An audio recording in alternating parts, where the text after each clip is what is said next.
You're ungrateful, Emily. Those were the first words out of my father's mouth the night I learned the truth. He stood in our living room, the late light spilling through the blinds, his voice sharp enough to cut through bone. I only used your tuition money to help the family. Help the family. That was his excuse, but I'd already seen the receipts. The casino charges. The bar tabs. The flashing red numbers that told me exactly where my future had gone. My name is Emily Carter. And from wherever you're watching this, stay with me, because I need to ask you something. Have you ever realized, in one brutal instant, that the person who raised you would rather gamble away your future than protect it? That night, my hands shook as I held the crumpled printouts, proof of every dollar he drained. Funny, I whispered, my throat raw, the casino didn't look much like my family. He flinched. Just for a second. Then his jaw locked. Watch your mouth, he said, but my mouth wouldn't stay shut anymore. Every word he'd thrown at me for years, lazy, spoiled, selfish, came crashing back. Except now I could see them for what they really were, distractions. Smoke. His way of hiding the rot. I looked at him, this man who wore authority like a mask, and for the first time in my life, I didn't see my dad. I saw a liar. A thief. A coward too weak to face his own reflection. The room spun, but my voice held steady. You stole my future. And you think I should thank you for it? Silence. Thick, suffocating silence, but in that silence, something inside me shifted. I wasn't his scared daughter anymore. I wasn't small. I wasn't powerless. I was about to become the one thing he feared most, his judge, his witness, and soon, his reckoning. The night after I confronted him, I couldn't sleep. I lay awake listening to the tick of the old kitchen clock downstairs, each second stabbing at my chest like a reminder. Your future is gone, and your father took it. When morning came, he acted like nothing happened. He brewed coffee, hummed off key, and slid the newspaper across the table like a normal dad. Except normal dads don't gamble away their daughter's tuition and then call them ungrateful. Eat, he said flatly, not even looking at me. I stared at him, the steam rising from my untouched mug. How much is left? He stiffened. Don't start this again. How much? I demanded, louder this time. His chair screeched against the tile as he stood up. Emily, I told you, I did it for the family. You wouldn't understand. You're too young. Young. That word burned. I was 19. Old enough to know the difference between a mistake and theft. Old enough to know I'd worked summers, scrubbed dishes, pulled double shifts so that money could stay safe in my college fund. Old enough to know he spent it all without blinking. I followed him as he stormed into the living room.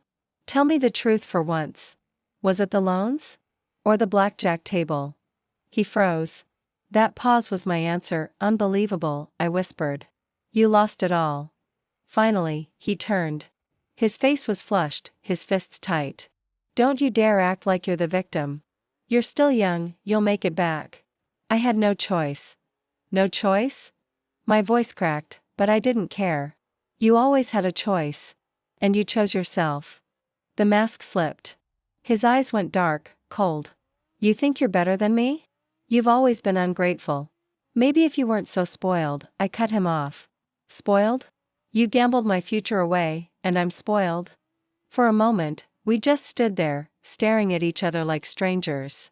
No, like enemies, and that's when it hit me, arguing was pointless. He would never see me as his daughter. Only as a problem to silence, a mouth to shut. Fine. If he wanted silence, I'd give it to him. But not the kind he expected, because silence doesn't always mean defeat. Sometimes silence is just the breath you take before the storm. That morning, I walked out the front door and decided I wasn't going to beg for what he stole. I wasn't going to cry on his terms. I wasn't even going to scream. I was going to build my case, piece by piece, and when the time came, I was going to make sure my father's lies finally echoed in a room where silence isn't his weapon, but mine. I didn't tell him I was leaving that morning. I just grabbed my backpack, stuffed with the receipts I'd pulled from his desk drawer, and walked. My heart pounded so hard it felt like it was trying to escape my chest. The air outside was cool, sharp, grounding. For the first time in months, I felt awake. I sat in the library for hours, staring at the evidence spread across the table. ATM slips, credit card charges, bank statements. Each one told the same story, money meant for my tuition siphoned off in quick, reckless bursts. $500 here. $1,200 there. Lucky Ace Casino, printed again and again like a brand burned into my future. It wasn't just the tuition. It was worse. He had drained every cent my mother left behind when she passed. Money she made him promise would go to me. I could still hear her voice, fragile but fierce, whispering, "This is for Emily's future. Don't let her struggle." He broke that promise the way he broke everything. I pressed my palms against the cold table, forcing myself to breathe. This wasn't just about money anymore. This was betrayal woven into my bloodline. That's when the thought hit me. What if no one ever believes me? Because fathers wear masks. In public, mine was charming, steady, dependable. The kind of man neighbors waved to, the kind bosses trusted. No one would ever think he'd gamble away his daughter's future, but I knew better. And I was going to prove it. So I started collecting more screenshots of his late-night withdrawals. Photos of his casino membership card I'd found in the glove box. Copies of every loan statement that showed exactly where my college fund disappeared. Every shred of paper became a weapon. And I wasn't afraid to sharpen the edges. One night, I slipped into the living room after he fell asleep in front of the TV. His phone was warm in my hands, glowing with his secrets. Texts to loan sharks. Emails from casinos. A trail of his arrogance. He thought he was untouchable. He never saw me there, kneeling in the dark, my hands shaking as I forwarded everything to my own email. The next morning, he asked why I was so quiet. I just smiled and said, "No reason." Because now I had one thing he could never gamble away, the truth, but the truth isn't enough on its own. It needs a stage, and soon, I'd find mine. The stack of evidence grew taller by the week, hidden in a shoebox under my bed. Every time I added a new piece, another screenshot, another bank slip, I felt my father's grip on me weaken, but knowing wasn't enough. I needed someone who could turn these scraps of paper into a weapon sharp enough to cut him down. So I called the only person I trusted, my mom's sister. Aunt Claire. She was everything my father wasn't, steady, sharp, unafraid of confrontation. When I showed her the box, her face went pale. She sifted through the slips and statements like she was holding shards of broken glass. "He took all of it?" She whispered, "Every cent," I said. My throat tightened. "Even what Mom left me?" She slammed the lid shut, her jaw clenched. "Then he doesn't just owe you money, Emily. He owes you justice." That night, Claire put me in touch with a lawyer she trusted, someone who handled family disputes. Someone who didn't flinch at betrayal. Dressed up as fatherhood. Walking into that law office felt like walking onto a battlefield. The lawyer's desk was polished, the air heavy with the smell of coffee and paper. I sat down, my shoebox between us like a coffin. "Tell me everything," he said, and I did. Every lie. Every receipt. Every time my father told me I should be grateful while he gambled my life away. The lawyer leaned back, tapping his pen against his pad. "This isn't just a family matter. This is theft. Fraud. He can spin it however he wants, but if we put this in front of a judge, he'll have to answer." Hearing those words felt like oxygen flooding my lungs. For the first time, I wasn't the powerless daughter. I was a witness. A plaintiff. A voice. But power comes with a cost. Filing the case meant stepping into open war. It meant dragging my father into court, where his mask would crack under the weight of evidence he couldn't deny. When the papers were served, he stormed into my room, his face red with rage. "You think you can destroy me?" he shouted. I stood tall, my hands trembling but firm. "No, Dad. You destroyed yourself. I'm just holding up the mirror." For the first time in my life, he had no comeback. His mouth opened, but nothing came out. Just silence, and that silence told me everything. He was afraid, but fear makes men dangerous, and I knew this fight had only just begun. The courthouse smelled like polished wood and old secrets. I sat on the bench outside the courtroom, my hands clasped so tightly they'd gone numb. The shoebox of evidence had been replaced by thick folders in my lawyer's bag, each page a blade aimed straight at my father. Across the hall, I saw him. My dad. Dressed in a pressed suit, hair combed back, a mask of confidence stretched across his face. He even laughed with his attorney, as if this were nothing more than a business meeting, but then his eyes found mine. And in that split second, I saw it, the flicker. The tremor. The fear he couldn't quite bury. Emily, my lawyer whispered, leaning close. Remember, he's going to deny everything. That's what people like him do. But denial doesn't stand a chance against evidence. I nodded, swallowing hard. I'm ready. When the doors opened, I stepped into the courtroom and felt the weight of every eye on me. The judge sat high above, gavel at her side, her gaze sharp. Rows of strangers filled the benches, quiet and waiting. And there, just a few feet away, sat the man who used to tuck me into bed and promise he'd always protect me. Now he was the defendant. The opening statements were like dueling swords. His lawyer painted him as a struggling father doing his best, making hard choices for the sake of his family. He spoke of debt, of sacrifice, of a man misunderstood. I wanted to scream. But instead, I held my breath and waited. When it was our turn, my lawyer rose, calm and precise. This is not a story of sacrifice, he began. This is a story of betrayal. A man entrusted with his daughter's future who chose to gamble it away. Every word echoed like thunder. Then came the evidence. One by one, the receipts appeared on the screen. Casino charges. Loan statements. The membership card with his name printed in bold letters. Each detail stripped away the mask he wore, leaving him smaller, weaker. Still, he tried. He leaned forward, sneering. Those were for business. For emergencies. She doesn't understand, but the judge's eyes cut him down. Mr. Carter, you'll have your turn. I sat there, my heart pounding, knowing that soon I'd take the stand. Soon I'd have to look my father in the eye and tell the truth.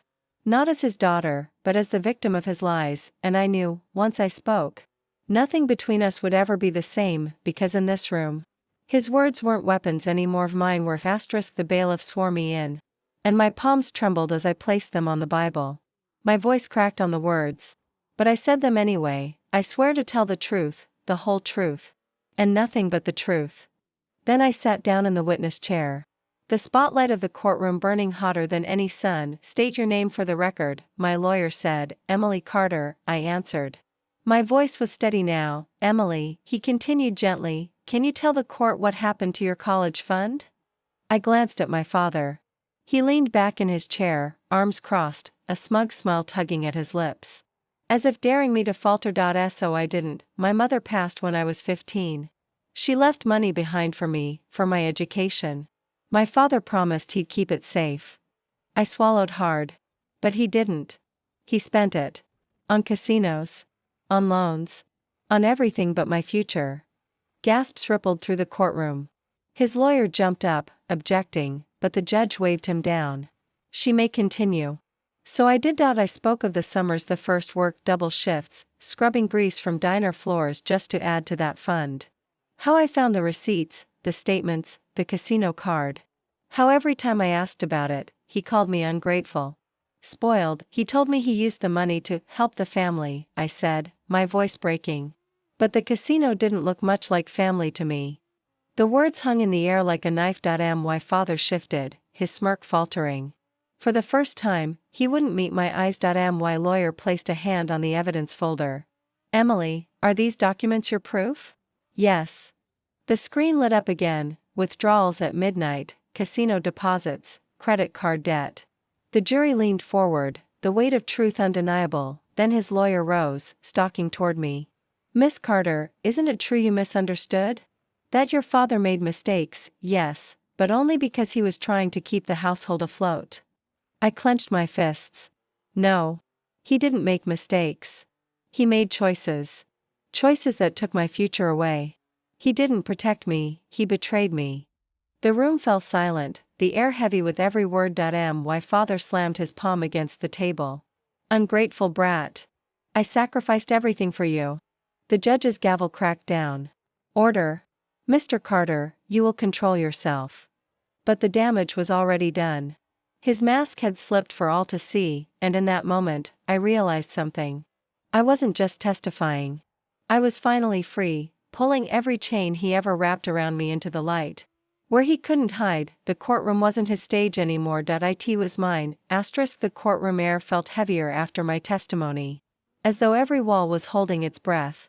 The judge called a recess before closing arguments, and I stepped into the hallway. My knees weak but my heart pounding with a new rhythm. something close to freedom inside. My father sat slumped in his chair, no longer smiling. His lawyer whispered furiously, waving papers. But he just stared at the floor, jaw tight. Hands shaking when the judge reconvened. The final arguments came like storms clashing. His lawyer painted him as a man crushed by debt. Forced into desperation, a father who did what he had to. He may have stumbled, the man said, but he is still a father, deserving of forgiveness, not punishment. Then my lawyer stood. His voice was calm, cutting. This isn't stumbling. This isn't desperation. This is betrayal. A man was trusted to protect his daughter's future. Instead, he gambled it away, dollar by dollar, lie by lie. That isn't fatherhood. That is theft. The jury's eyes never left him. Not once the judge's gavel struck. The jury will now deliberate. As they filed out, time warped. Minutes stretched into hours. I sat on the bench, staring at the ceiling tiles, counting each crack, each breath. My aunt's hand gripped mine, her knuckles white, then the doors opened. The jury filed back in, solemn, their faces unreadable. My stomach twisted into knots. Will the defendant please rise? The judge ordered. My father stood. His face was pale now, his confidence stripped. For the first time in my life, I saw him not as invincible, but as fragile, just a man, naked before the truth. The foreman cleared his throat. Holding the slip of paper that would decide everything in the matter of Carter versus Carter. The silence was unbearable. My hands trembled in my lap, breath caught in my throat. The next words would change everything. Would the jury believe me? Would they see through his lies? Or would they let him walk free, leaving me once again silenced, erased? The foreman's voice rang out, steady, final. We, the jury, find the defendant. We, the jury, find the defendant guilty. The word echoed through the courtroom like thunder rolling off canyon walls. My chest tightened, then released, as if 100 pounds had been ripped off my shoulders. My father staggered, his face drained of color. For once, he couldn't hide behind anger or lies. His mask had shattered, and all that remained was silence. The judge's voice was steady, unshaken. Mr. Carter, you are hereby ordered to repay the stolen funds in full. In addition, this court recognizes your breach of fiduciary duty and rules in favor of the plaintiff. He tried to speak, but the words caught in his throat. For a man who lived off control, there was nothing left to command. His voice, his power, his lies, stripped bare before the truth. I sat there, tears burning hot in my eyes, not from sadness but release. For years I had carried the weight of his betrayal, the shame of his choices pressed onto my shoulders. And now, the court had lifted it off me. As the bailiff moved him aside, he glanced back at me. Not as a father. Not even as a man. Just a shadow, hollow and defeated. I didn't smile. I didn't gloat. I simply breathed. Because victory wasn't about destroying him, it was about reclaiming myself. Outside, the autumn air was sharp and cool. My aunt wrapped her arm around me, steadying me as I stepped into the sunlight. The courthouse doors shut behind us, sealing the past inside. People always imagine revenge as fire and fury, as screaming and breaking. But sometimes revenge is quiet. It's a courtroom. A single word, guilty. Sometimes revenge is silence, the kind that follows when a liar has nothing left to say. I walked forward, each step lighter than the last. My future no longer stolen but wide open before me, and in that silence, I finally heard myself again.